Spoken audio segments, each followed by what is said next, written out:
ಆತ್ಮೀಯ ವೀಕ್ಷಕರಿಗೆ ನಮಸ್ಕಾರಗಳು. ನಮ್ಮ ಇವತ್ತಿನ ವಿಡಿಯೋ ನಿಮಗೆ ಇಷ್ಟವಾದರೆ ನಮ್ಮ ವಾಯ್ಸ್ ಆಫ್ ಬಾಲಾಜಿ ಟಿವಿಯನ್ನು ಲೈಕ್ ಮಾಡಿ, ಸಬ್ಸ್ಕ್ರೈಬ್ ಮಾಡಿ ಮತ್ತು ಪಕ್ಕದಲ್ಲಿರುವ ಬೆಲ್ ಬಟನ್ ಅನ್ನು ಒತ್ತಿ.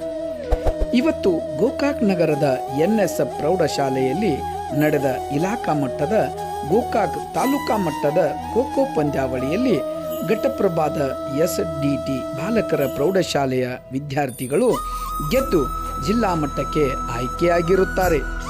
ಈ ಸಂದರ್ಭದಲ್ಲಿ ವಿದ್ಯಾರ್ಥಿಗಳಿಗೆ ಸಂಸ್ಥೆಯ ಅಧ್ಯಕ್ಷರಾದ ಅರಭಾವಿ ಮಠದ ಶ್ರೀಗಳಾದ ಶ್ರೀಮನ್ ನಿರಂಜನ ಪ್ರಣವ ಸ್ವರೂಪಿ ಶ್ರೀ ಗುರುಬಸವಲಿಂಗ ಮಹಾಸ್ವಾಮೀಜಿಯವರು, ಗೋಕಾಕ್ ಕ್ಷೇತ್ರ ಶಿಕ್ಷಣಾಧಿಕಾರಿಗಳಾದಂಥ ಶ್ರೀಯುತ GB ಬಳಗಾರ್ ಸರ್ ಅವರು, ತಾಲೂಕಾ ದೈಹಿಕ ಶಿಕ್ಷಣಾಧಿಕಾರಿಗಳಾದ ಶ್ರೀಯುತ ತೋರನಗಟ್ಟಿ ಸರ್ ಅವರು, ಮುಖ್ಯೋಪಾಧ್ಯಾಯರು, ಶಿಕ್ಷಕರು ಅಭಿನಂದನೆಗಳನ್ನು ತಿಳಿಸಿದ್ದಾರೆ.